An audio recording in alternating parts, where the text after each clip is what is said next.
avec Fréquence Plus. Surprenez votre famille et vos amis grâce au grand chef de Bourgogne-Franche-Comté. Cette semaine, je suis à Tintry, petit village en Saône-et-Loire, toujours en compagnie du chef Julien Fuchet, ici dans cette belle auberge, la Morvandelle. Bonjour chef. Bonjour, Alors bonjour à tous. on est dans le Morvan, même si on n'a pas toujours les sapins ici autour. On est aux portes du Morvan. Voilà. Porte du Morvan, premier paysage un peu vallonné, les premières forêts de sapins. On y arrive à vol d'oiseau, à moins de 10 km, on est Voilà. au cœur du Morvan. Alors on va vous proposer aujourd'hui une potée Morvandelle, ça tombe bien, on est au mois d'octobre, ça Oh là commence là. de faire un peu frisqué. Bien sûr, notre Jacqueline, elle adorait ça, début octobre, les périodes de potée, de plats uniques. Alors Jacqueline, c'était la personne qui était Voilà, avant notre vous. ancienne tenancière, je tenais beaucoup à elle.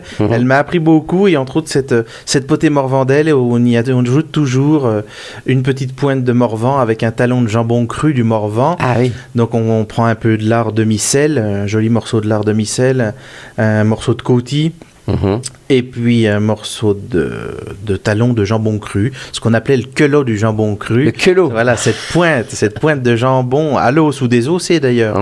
Et puis bien salé. Tout ça, on le fait justement dessalé, à l'eau froide, une nuit, pas de problème. Et puis on va plonger ça dans un bouillon. On ne se ressale pas, on y ajoute bien sûr de l'oignon, un petit verre de vin blanc. D'accord. Un petit verre de vin blanc, entre autres de chez François Budin, j'adore son chardonnay. Il est où, À Dracy-les-Couches, non loin de chez nous. D'accord. On pique notre oignon avec 2-3 clous de girofle, 2-3 feuilles de laurier, une petite branche de thym. Et puis bien sûr, ce qui faisait toujours rire les plus vieux et qui donne bon goût, on y ajoutait 2 queues de cochon. Ah oui. Alors c'est rigolo, la queue de cochon, on n'en fait rien quand on tue le cochon, et nous on la met dans la potée. Mais tout est bon dans le cochon, donc Oui, là, ce la queue- côté un peu gélatineux, D'accord. très très bon. On fait cuire ça, une bonne heure à gros bouillon. Et puis une fois que tout ça commence à bien cuire, tout va se détacher un petit peu.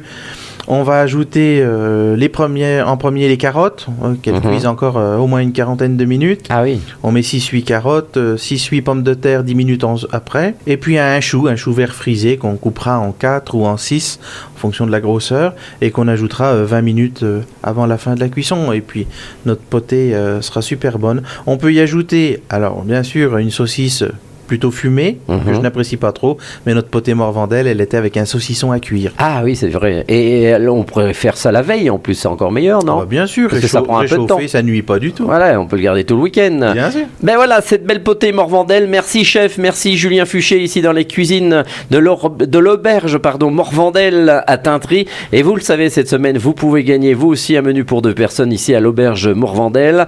Vous envoyez papille par SMS au 7 14 15, papille au 7 14 15. Alors bonne chance à tous, et pour le prochain épisode, on partira sur un saupiqué morvandio. Et là, je crois qu'on va tous découvrir. Et d'ici là, chouchoutez vos papilles. Chaque semaine, découvrez les meilleures recettes des grands chefs de Bourgogne-Franche-Comté. Du lundi au vendredi, à 5h30, 11h30 et 19h30, chouchoutez vos papilles. Fréquence Plus.